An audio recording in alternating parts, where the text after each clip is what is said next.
Cara membuat fungisida organik ya sahabat, untuk mengatasi penyakit pada tanaman padi kita sahabat ya, dengan bahan-bahan yang sederhana dan alami.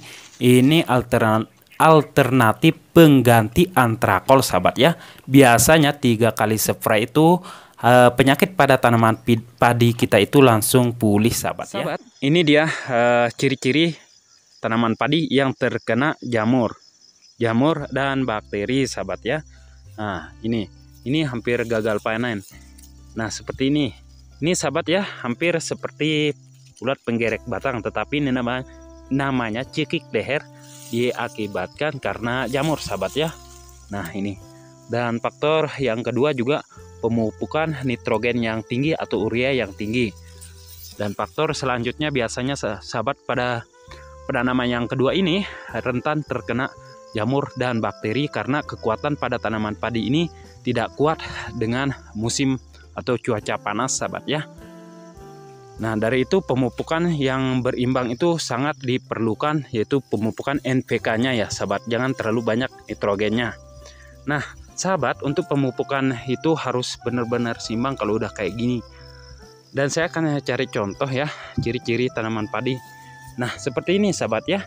Kalau awal tanam sudah ada bercak coklat seperti ini sahabat ya, harus hati-hati, harus cepat menyepray memakai fungisida kontak sahabat ya, tetapi bukan sistemik, untuk mencegah meluasnya dari bakteri dan jamur tersebut sahabat ya.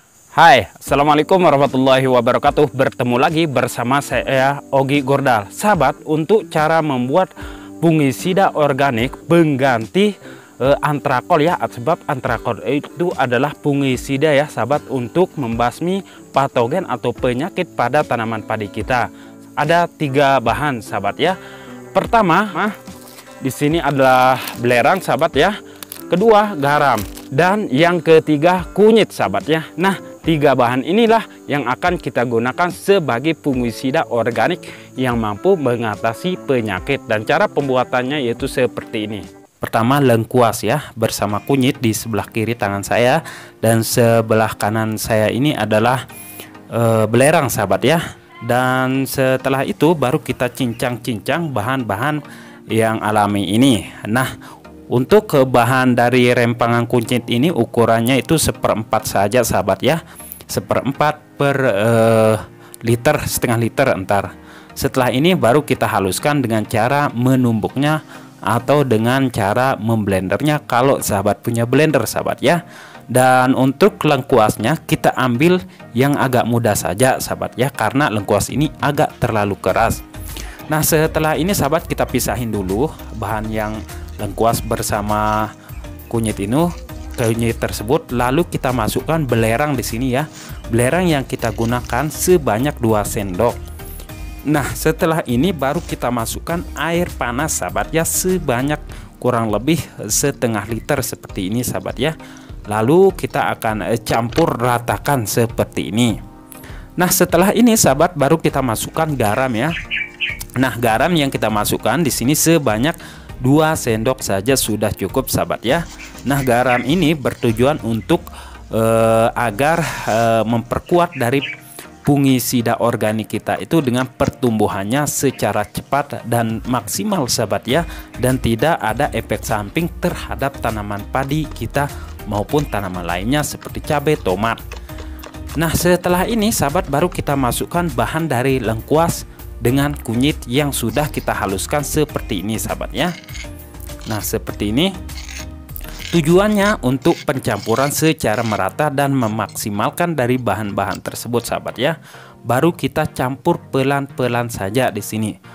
Usahakan bahan-bahan ini terlarut merata sahabat ya, agar hasilnya lebih maksimal sahabat ya. Nah, setelah ini kalau kita mau langsung pakai sahabat, bisa kita saring seperti ini sahabat ya.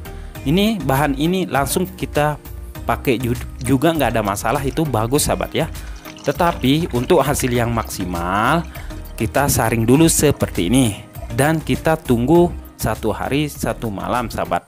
Dan untuk sisanya ini entar bisa kita rendam sekali lagi untuk pemakaian yang kedua kalinya. Nah, itu sahabat ya.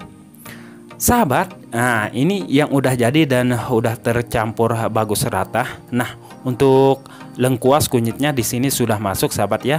Dan kita taruh selama 1 malam. 1 hari 1 malam baru kita aplikasikan ke tanaman padi kita maupun tanaman tomat, cabai, terong dan lain-lain yang terkena jamur dan bakteri sahabat, atau penyakit pada tanaman padi kita seperti bercak, coklat dan lain sebagainya. Nah, untuk ukurannya di sini ya, sebelum kita pakai kita kocok-kocok seperti barusan, sahabat ya. Dan untuk ukuran yang kita pakai, ini kita pakai 1 gendongan semprotan itu setengah liter dari fungisida organik ini, sahabat ya. Setengah liter cukup untuk 1 gendongan semprotan, sahabat. Saya akan jelaskan bahan-bahan ini satu persatu, sahabat ya.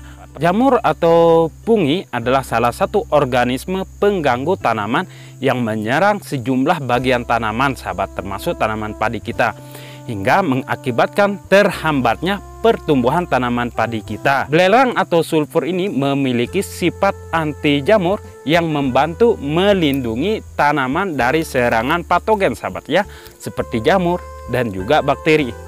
Nah, penggunaan belerang ini sebagai perlakuan penyakit pada tanaman dan dapat mengurangi resiko kerusakan yang disebabkan oleh infeksi patogen seperti bercak pada daun padi dan kersek dan lain-lain, sahabat ya. Nah, belerang ini merupakan mineral yang mengandung sejumlah asam amino, sahabat ya, yang berperan penting dalam proses metabolisme tumbuhan dan mengandung sulfur.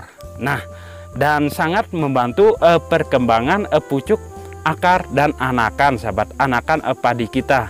Nah, sebenarnya dalam belerang ini dan mineral ini juga dikenal dengan sebutan sulfur. Ini kerap digunakan sebagai bahan pembuatan pupuk sulfat atau fosfat, sahabat ya, untuk menunjang pertumbuhan tanaman. Nah, bahan yang ketiga yaitu garam, sahabat ya. Ini dia garam, sahabat ya, garam krosok yang mengandung magnesium yang merupakan nutrisi penting untuk pertumbuhan tanaman. Nah, magnesium membantu dalam produksi klorofil, sahabat ya, yang merupakan zat diperlukan untuk fotosintesis dengan memberikan garam tanaman pada tanaman, yaitu garam krosok. Anda dapat meningkatkan pertumbuhan dan produktivitas pada tanaman. Oke, sahabat, itu dia cara pembuatannya ya, dan bahan-bahan yang kita gunakan 3 macam itu. Semoga bermanfaat dan silahkan dipraktekin dan spray tanaman padi yang terkena jamur dan juga bakteri sekali seminggu, sahabat ya, atau berkisar paling lama itu 10 hari sekali, atau 2 kali seminggu, 3 kali penyempraian biasanya itu pulih, sahabat ya. Dan insya Allah kita berjumpa lagi di video selanjutnya. Assalamualaikum warahmatullahi wabarakatuh.